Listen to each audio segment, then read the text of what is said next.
Olá, sou Jefferson Fernandes, neurologista, e estamos aqui para mais um Global Summit Videocast. O Global Summit Telemedicine Digital Health é um evento organizado pela Associação Paulista de Medicina e este ano iremos para a nossa 5ª edição. Ele será realizado no Centro de Convenções Frei Caneca, nos dias 20 a 22 de novembro deste ano. É um prazer vocês estarem conosco, não só acompanhando nossos videocasts, como também participando do Global Summit. Sigam as nossas redes e nosso website para maiores informações.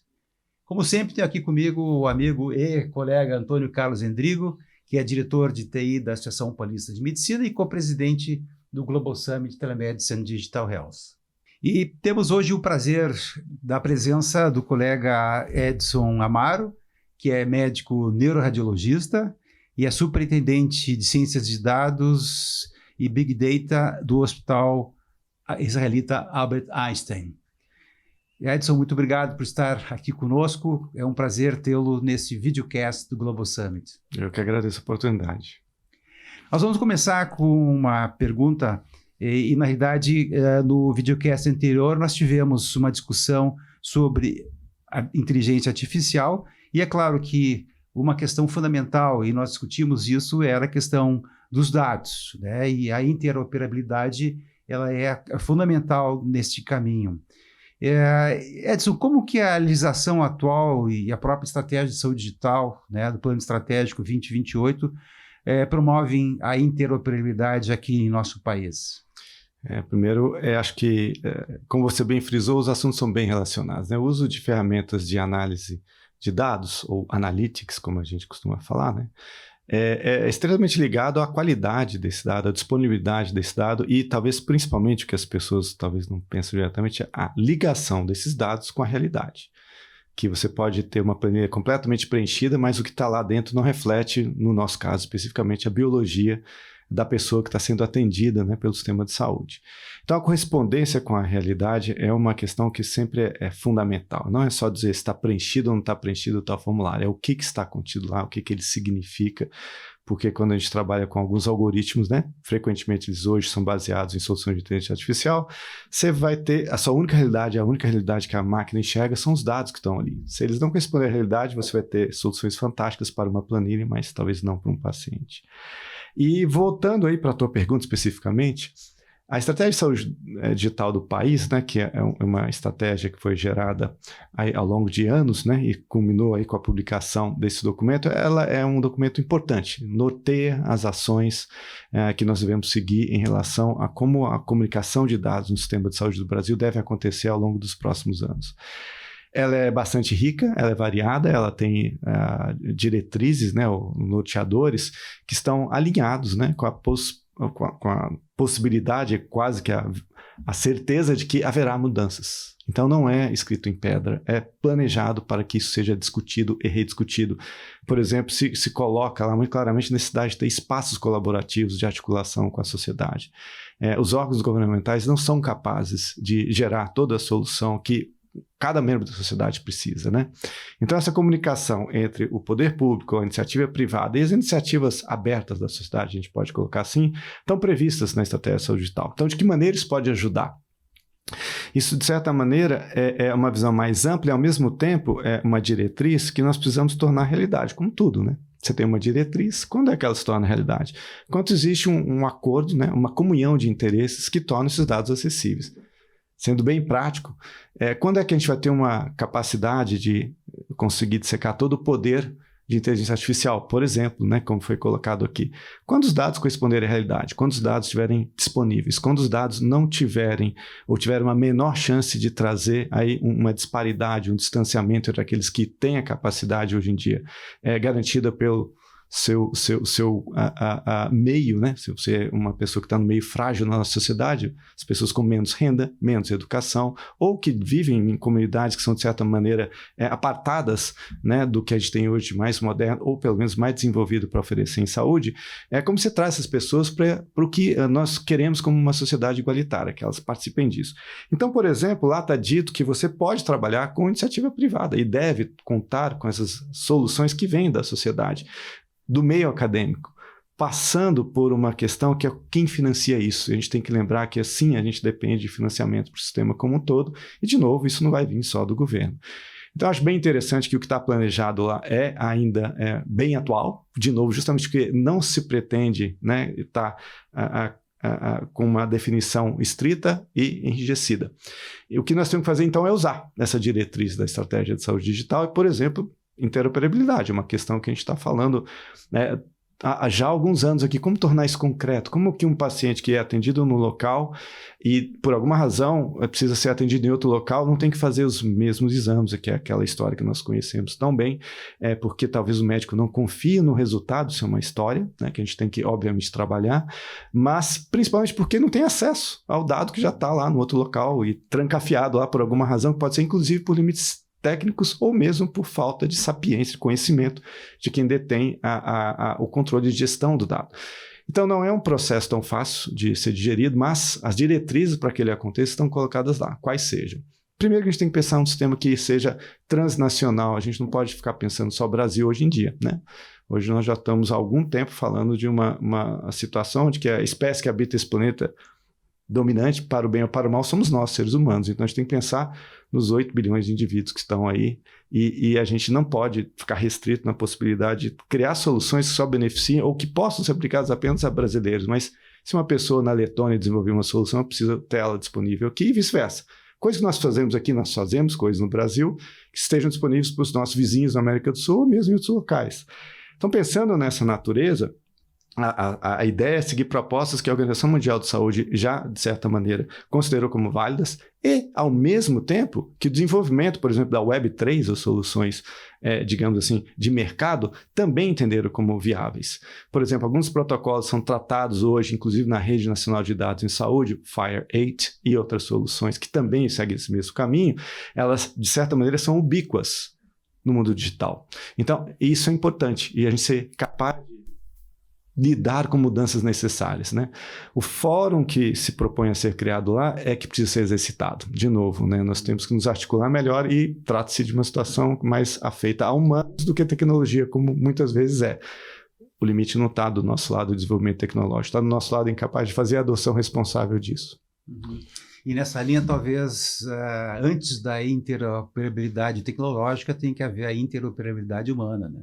As pessoas conversarem e se integrarem, né? E a gente não pode fugir tanto dessa responsabilidade, porque se a gente pensar bem aqui, a APM, as associações de classe, todas têm uma responsabilidade aqui.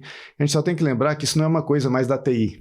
Isso é uma coisa do nosso dia a dia, é uma coisa do seu paciente. Uhum. Então, a importância está muito perto de você já há algum tempo para a gente pensar que isso é só coisa da TI. Não é coisa da TI. Isso é coisa parecida com o antibiótico que você está prescrevendo, está correto? A gente tem que levar isso para esse lado. E aí, aproveito a sua fala para reforçar. O próprio Global Summit, que é um evento que a gente desenvolveu pela Ação Paulista de Medicina, ele tem o objetivo de trazer esse protagonismo, né? A Associação Paulista de Medicina entendeu que a gente precisava atrair os médicos para dentro desse novo mundo, né? Uhum. Em que a inteligência artificial, a telemedicina, a saúde digital como um todo, né? Precisa da participação, do envolvimento, não só do conhecimento, né, que existe, mas também a participação dos médicos nesse processo. Então, está dentro dessa linha, né, que a gente quer aí envolver todo o ecossistema e que o médico seja parte pelo seu saber, pelas suas responsabilidades também. É louvável. O Edson, a tecnologia para interoperabilidade já está aí, existe, é só adotá-la. Agora, quais os caminhos para incentivar as iniciativas da sociedade aberta e promover a adoção de soluções práticas baseadas em dados da população? Eu acho que esse é um dos maiores desafios que nós temos pela frente. Eu acho que tudo que eu vou fazer aqui são comentários a respeito de uma visão sobre o processo, mas acho que talvez a primeira mensagem que eu tenho que dizer é que nós temos que ouvir vários cérebros sobre isso. Uma posição interessante a se pensar sobre políticas de incentivos são aquelas ligadas a, de novo, as mesmas mecânicas que a gente tem de incentivos para a nossa população como um todo. Então a gente pode pensar numa mecânica financeira, uma mecânica de progressão na sua atividade laboral, várias mecânicas são alavancas de incentivo. O famoso a grama verdinha, em vez de subir a cerca, vamos trazer a atração, né? E tem várias histórias que a gente pode falar sobre isso, inclusive o vetor da cenoura, como diz o outro. Pode estar na sua frente, pode estar não na sua frente. Se você quiser trabalhar com um processo que motiva nas forças de mudança na sociedade, talvez a gente possa se inspirar em mecanismos que já existam. Eu vou dar um exemplo do governo. O governo tem um programa que chama Previne, né? O que ele diz? Que a transferência de recursos financeiros para os municípios depende da demonstração que esse município, melhor dizendo, tenha a organização de dados em alguns itens específicos, né? Que tem que fornecer dados sobre isto e aquilo. E esse é um começo. Não se diz se o dado que está lá dentro, por enquanto, né, na legislação vigente, ele está atingindo metas ou não. Só diz que você tem que ter os dados. Esse é um primeiro passo, mas isso significa que as pessoas têm um incentivo assim, olha, existe um recurso financeiro à sua disposição que você vai conseguir utilizá-lo se você demonstrar que você tem capacidade de organizar seus dados, minimamente que seja. Dessa maneira, incentivos como esse, que são incentivos positivos, os recursos já existem, nós não estamos criando novos recursos para isso, só estamos criando mecanismos de dispensação de recursos, se eu puder usar a palavra correta, né? Eu não sei como a gente pode pensar nisso. Mas a gente tem outras formas de incentivar. Por exemplo, se você vai avaliar a prática médica e o desenvolvimento de uma instituição de saúde, que seja ela um provedor de saúde ou um financiador de saúde, nós podemos trabalhar com os dois lados, a capacidade, de novo, de demonstrar que o seu dado está organizado, que você consegue responder perguntas básicas, por exemplo, você tem uma ideia de quem financia, né? E deixar isso mais transparente. Você tem uma ideia de que as mecânicas que você está propondo para atender o seu cliente aqui são efetivas para melhorar a sua saúde? Essa pergunta só é respondida com dado. Não adianta uma declaração e falar, não, o que eu cobro do plano de saúde desse indivíduo, eu devolvo com uma saúde adequada, eu mantenho a saúde da minha população. Mas isso não é ainda hoje visto pela população que consome serviço, quem quer que seja o contrato. Já para o provedor de saúde, a mesma coisa. Como você demonstra, né, que o acompanhamento que você faz de determinada pessoa, seja ele um médico fazendo acompanhamento social, é efetivo para melhorar o bem-estar daquela pessoa. De novo, eu preciso de dados. Nesta hora, quando essas mecânicas de valorização da demonstração da sua atividade por meio de dados são colocadas como incentivo, talvez você consiga ter aí uma boa forma de dizer, indivíduo, eu tenho que anotar bem as pessoas, não é só por razões legais meu prontuário médico tem que estar pristino, é por boa parte, que aliás, inclusive, está dentro da nossa conduta de médico, eu tenho que realmente registrar. Mas o nosso dia a dia é avassalador. Como é que eu posso criar uma condição que eu facilite a vida do médico? Não só passando pelas soluções tecnológicas, reconhecimento de voz, isso tudo que a gente está vendo que agora são ferramentas poderosíssimas para diminuir o nosso trabalho de digitar coisas, né? De colocar coisas, de ter que entrar numa interface com o computador que não é natural. A gente começa a trazer interfaces mais próximas do humano. Por meio dessas soluções, você agora talvez tenha mecanismos para dizer assim, olha, não tem mais desculpa para você não anotar a descrição cirúrgica como foi. E isso volta, por outro lado, na qualidade de dados. Portanto, aí sim você tem condições de maneira talvez mais justa, né? Porque a gente gosta de dizer assim, não dá para você exigir do sistema alguma coisa que ele não consiga te dar. O ideal seria todo mundo preencher do melhor, pronto. Seria, mas vai falar isso para quem está lá com 30 pacientes esperando na fila do pronto-socorro. Não dá para o cara fazer isso. Mas dá sim para você criar um mecanismo que quando isso se torna possível, isso é um incentivo para ele. Na sua prática diária, você tem um nível de preenchimento de dados ou de comunicação com o sistema, não precisa ser preenchimento de dados, que permite a gente avaliar a sua prática. Bom, isso não dá para avaliar sem informação. E o que você quer? Eu acho que nós todos queremos ser reconhecido pelo que a gente faz. Muitas vezes a gente faz coisas boas e a gente não é reconhecido. Muitas vezes a gente deixa de fazer uma prática que eu sei que ela é a ideal, é a melhor, porque eu faço aquilo que eu consigo fazer. Eu consigo explicar isso? Como é que eu explico isso? Muitas vezes você não tem explicação para isso, mas se você conseguir se registrar, vai ficar mais claro. Então, isso funciona, de novo, com o mecanismo justificativo dos seus atos, da documentação necessária, e, de novo, pode ser até um incentivo para o retorno que você tem da sua profissão.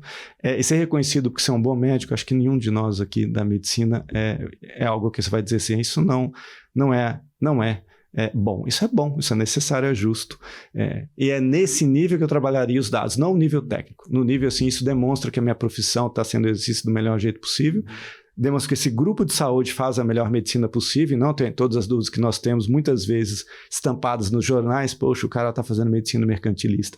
Ué, como é que você demonstra que é ou não é? Você tem que ter dados para demonstrar isso. De novo, mais uma vez, são mecanismos de incentivo que funcionam melhor do que você simplesmente dizer assim, o certo fazer isso, faça isso porque é o certo. Não explica o porquê e que ganhos a gente tem disso.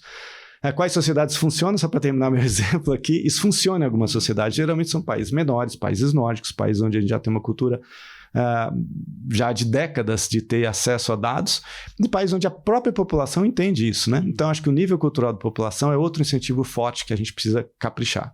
Em outras palavras, deixar que o paciente tenha acesso a dados faz com que ele questione se os dados dele estão bem registrados. Então, lidar com o paciente, lidar com os incentivos, lidar com os mecanismos, inclusive financeiros, eu acho que são caminhos variados, mas que a gente tem que explorar todos, né? Em algumas situações, um vai funcionar mais que o outro. Mas eu acho que o mecanismo punitivo que a gente já tem em alguns casos, é claro, a gente tem coisas que a gente precisa, por responsabilidade, ter. Mas não são os melhores sempre, né? Acho que é uma combinação aí dos dois pontos. Esse ponto que você trouxe é muito interessante e eu queria compartilhar contigo uma experiência que eu tenho. Eu trabalho com algumas soluções de interoperabilidade, repositório de dados clínicos, que expõe para o profissional de saúde uma ficha clínica, um prontuário que organiza as informações para ele e para o paciente ter acesso lá ao histórico dele. Recentemente, nos Estados Unidos, entrou em vigência uma lei, the Cures Act, onde obriga os prestadores a fornecer para os pacientes um sumário do atendimento. Querendo ou não o paciente aquele sumário, mas ele tem que dar. Médicos, hospitais, laboratórios, clínicas, etc. E eu tenho um colega que está morando lá em Miami, trabalhando lá já há mais de um ano, e questionei para ele como é que está sendo a adoção disso. Ele falou assim, a adoção está sendo adotada, todos os vendors, todos os prontuários disponibilizam essa visão para o médico, entretanto, quase nenhum médico está acessando essa informação. Então, tem duas visões quando a gente cria esse ambiente de interoperabilidade. Aquele no uso do dia a dia do profissional de saúde, não só médico, profissional de saúde, como esse exemplo que eu tenho e que eu vi também de um colega nos Estados Unidos que já tem esse ambiente preparado, mas tem também aquele outro grupo de gestores que vai trabalhar nos analytics dessas informações, que eu acho, ao meu ver, que é aí que vai se desenvolver mais o uso da interoperabilidade desses ambientes. Como é que você vê isso? Queria ver um pouco também, ouvir a sua opinião sobre o comportamento do médico. Eu acho que é muito legal, mas de novo, né? Imagina que você tenha a chance de saber qual o nível de controle pressórico. Vamos supor que você trate um certo volume de pacientes com hipertensão, que tem uma boa chance de qualquer especialidade ter uma hipertensão no seu consultório, né?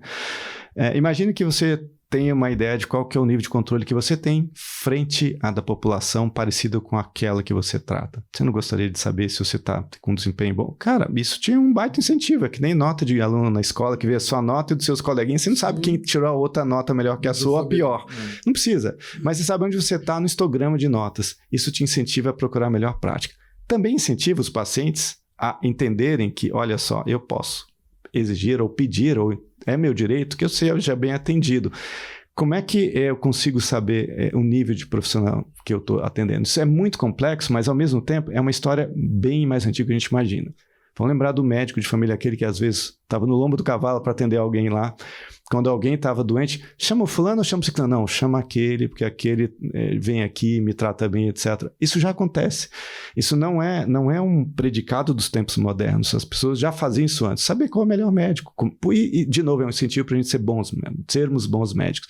E não há dificuldade de perceber que não falta cliente para a gente. Mas colocar de novo essa visibilidade para o médico, da sua prática, ajuda ele a entender onde é que eu estou, para onde eu vou. Não só ir no congresso atualizar tudo que a gente faz, mas o que está acontecendo na minha prática. Outro exemplo também muito bobo, né? De novo, pacientes com diabetes, que é uma prevalência alta na população. Qual que é a taxa de HB glicada que eu tinha do indivíduo que chegou no meu consultório e qual que eu tenho hoje, depois de ele estar 3 meses comigo, 6 meses comigo, 1 ano comigo? Eu melhorei isso? É esperado que eu melhore? Na minha população, aonde eu trabalho? Veja bem, isso já é muito diferente. Por isso que a interoperabilidade ajuda aqui de eu comparar um dado com a literatura. Eu estou falando do dado de quem está aqui na minha cidade ou parece com esse paciente comigo. A gente tem hoje a possibilidade de trabalhar com dados sintéticos, a gente tem várias possibilidades para ajudar o indivíduo sem expor o paciente. E entrando no mundo tecnológico de interoperabilidade, voltando para a questão que a gente estava falando lá no começo sobre incentivos, hoje Tem várias tecnologias, mas uma que está muito na frente, a gente vê muito isso, é a possibilidade do paciente ter dados encriptados com ele e disponibilizar esses dados para quem quer que seja, de uma maneira muito fácil. Dele chegar no consultório e mostrar um dado para esse, para aquele, para um hospital, ou para um plano de saúde, enfim, ele cuidar do dado dele, né? E isso também ajuda muito, porque se o paciente começa a exercer isso, o médico torna-se nesta relação aqui um fiduciário dessa informação, porque é o médico que fez o diagnóstico, que conversou. Então, como é que ele garante que a informação que eu estou carregando comigo é boa, se eu não fui no bom médico? Se eu não tive os processos médicos corretamente aplicados para que o dado que esteja na minha carteira eletrônica sejam correspondentes à minha biologia. Então, olha a responsabilidade do médico agora como curador de dados de cada pessoa que ele trata. Porque esse é o último curador, né? O paciente não tem o conhecimento, mas o médico trata ele sim. Então, são vários processos que a gente às vezes não pensa no dia a dia, volta a dizer, a gente fica no technique, mas a prática médica é profundamente influenciada quando você tem acesso ao dado adequado. Vou terminar com uma fala que eu também guardo e acho ela importante a gente lembrar. Hoje nós já existimos no mundo digital, né? E uma analogia muito grosseira, né? Até peço perdão pela comparação, mas imagine que você agora existe no mundo digital, e a gente existe, nós somos números, nós somos dígitos, nossas imagens são pixels, e isso seja parte do seu corpo. Então essa é a percepção. Eu existo no mundo digital como se fosse minha parte no mundo digital. Então, da mesma maneira que eu posso doar ou não posso doar um órgão, porque tem legislação para isso, da mesma maneira que eu devo ou não devo fazer qualquer processo com o meu corpo concreto, né? Modificações, cirurgias, etc., eu tenho que pensar no meu dado da mesma maneira, porque pertence à minha esfera de atuação. Legalmente, poucos países não têm essa orientação legal. O dado é da pessoa, ela é parte da pessoa. Se esse conceito é levado com mais seriedade, tanto pelo paciente quanto por cada um de nós, médico também é paciente, né? Se nós entendemos isso, a gente vai olhar para o nosso dado digital de um jeito muito diferente. Como você olha para o seu fígado, ou talvez para o seu nariz. Depende do que você gosta mais de você. Mas é você, né? Os dados são você. E quanto mais próximo eles corresponderem à sua biologia, mais valores vão ter, tanto para você quanto para o cuidado da sua saúde e para o sistema como um todo. Então, essas visões que a gente começa aos pouquinhos a sendo percebidas pela população, que até então... Dado é igual formulário, é igual coisa que eu tenho que preencher para ser atendido. Não é visto assim, você é melhor atendido se eu tiver melhor o dado. Não é assim, o meu médico, a qualidade do meu atendimento tem que estar registrado no meu dado, senão eu me perdi nesse processo. É que nem quando a gente faz uma reunião, a gente tem boas ideias e ninguém registrou aquela reunião. Ficou parado no tempo, né? Se perdeu. Como diria o mundo de hollywoodiano, né? Como se fosse lágrimas perdidas na chuva. Então, essas coisas a gente tem que começar a registrar de um jeito fácil. Volto para a inteligência artificial. Nada disso que a gente está conversando aqui vai ser concreto, real, se isso não for facilitado. Aí a gente cai no mundo das inteligências artificiais, porque o registro de uma interação médica tem que ser mais natural, né? É muito difícil você olhar para um computador, né? Quantas histórias que a gente já leu, editais de revistas e mais revistas. Então, acho que esse momento que a gente está vivendo é de uma conjunção entre as tecnologias mais sofisticadas, que permitem o registro acurado do dado, sensores, né? Quando a gente imaginaria que você tinha batimento cardíaco do indivíduo, variações de batimento cardíaco ao longo do dia, sem pedir um exame, e hoje está no punho de muitas pessoas. Isso abre um caminho para a gente pensar o custo disso e como a gente está criando espaços, né, de distanciamento social. Isso também é uma questão importante da gente explorar. E aproveitando algumas coisas que você comentou, né, nessa questão do paciente também, ele se apropriar e ser responsável pelas suas informações, pelos seus dados, pela sua vida, né? É o conceito do gêmeo digital, né? Isso. A gente vai olhar para ele, puxa, esse aqui sou eu. Então eu tenho que cuidar bem desses dados, né? E mostrar para o meu médico que também, como você falou, pode ser paciente, olha, é tão importante ter o cuidado daquele paciente como de mim mesmo, né?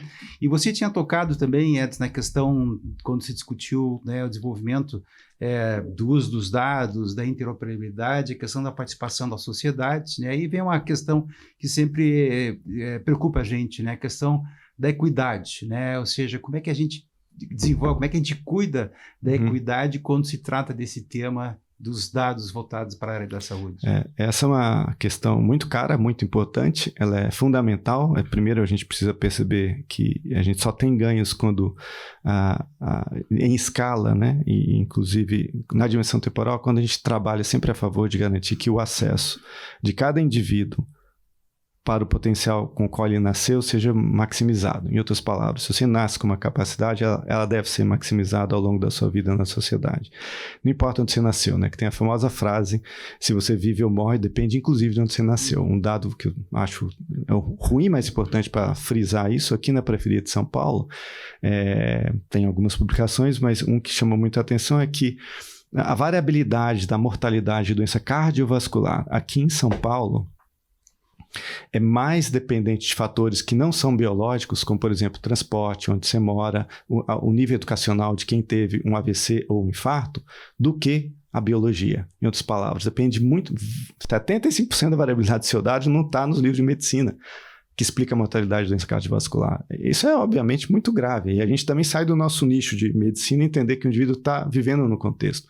E, geralmente, são as pessoas menos privilegiadas na sociedade. Então, voltando, como é que a gente pode promover isso, né?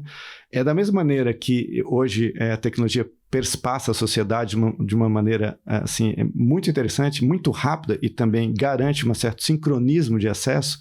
O que a gente tem de disparidade aqui é a compreensão sobre a ferramenta que a pessoa tem. Por exemplo, um indivíduo que tem um celular hoje, de um custo razoável, e a gente sabe que uma fração da população não tem recurso para comprar celular, não podemos esquecer disso. Mas hoje, 84% da população brasileira tem acesso ao smartphone. Não é só celular, é smartphone.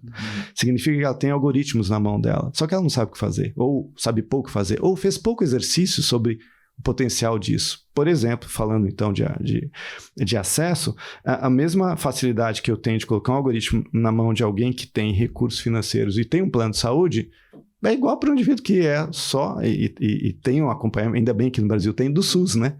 Pelo menos ele tem o SUS, mas esse indivíduo vai acessar aquela ferramenta com a mesma facilidade ou dificuldade de quem tem um instrumento parecido com o dele, talvez custou até mais caro, mas assim, a base é a mesma. Então a gente tem algum nível de comunicação mínimo que hoje já não tem tanto impacto, de novo, guardando algumas camadas bem fragilizadas da população, mas é bem mais amplo, né? Se você coloca lá uma solução que ajuda esse indivíduo a cuidar da sua saúde, e isso é atingível, de novo, quase que sincronamente, você já está promovendo uma redução da desigualdade ou uma melhora da nossa equidade na social. Nós estamos tendo soluções mais equânimes.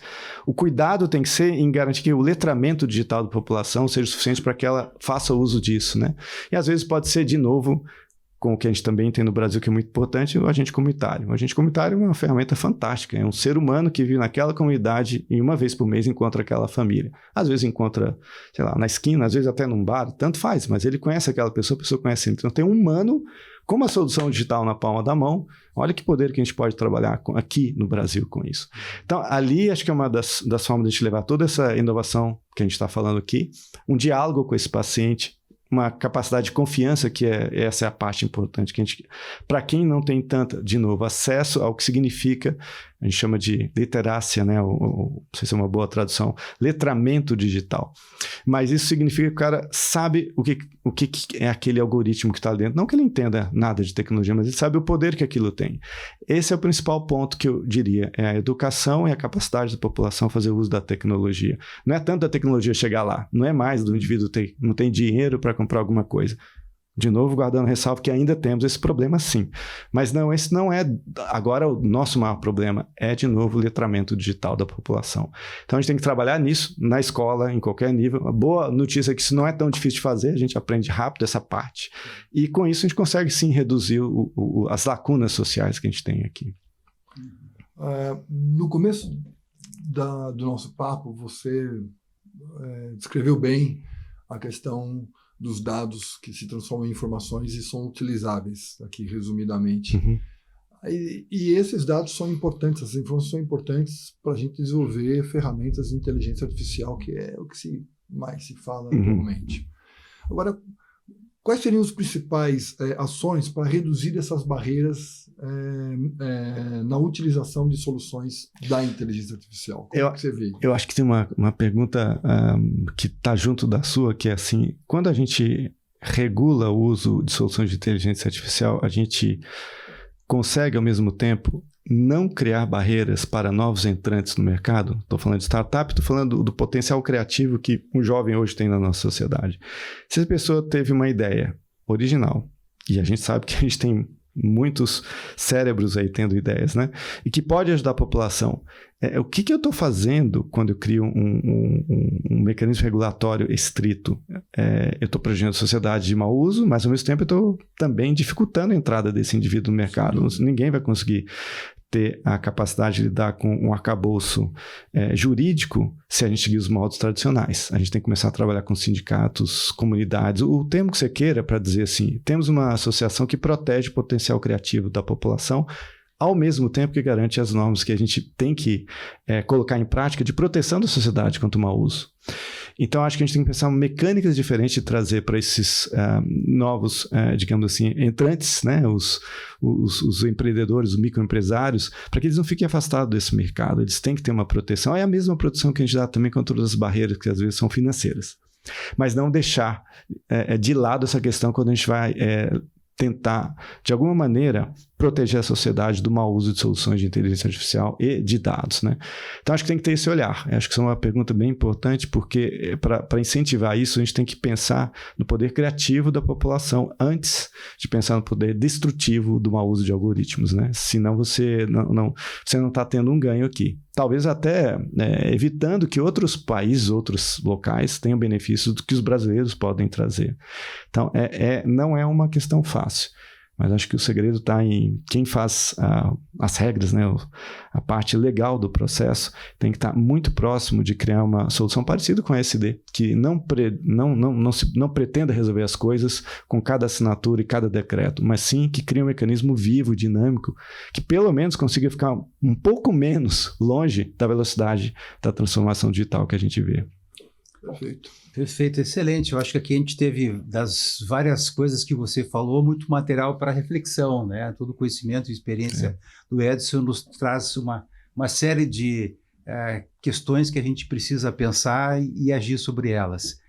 De novo, Edson, agradecemos muito a sua presença. Tivemos aqui, então, o nosso colega Edson Amaro, né? Superintendente de Ciências de Dados, Analytics de Big Data do Hospital Israelita Albert Einstein, né? E aguardamos vocês para uma próxima edição do Global Summit Videocast, lembrando de novo do nosso evento principal, o Global Summit Telemedicine Digital Health, que acontecerá em novembro desse ano, dos dias 20, 21 e 22. Um grande abraço a todos.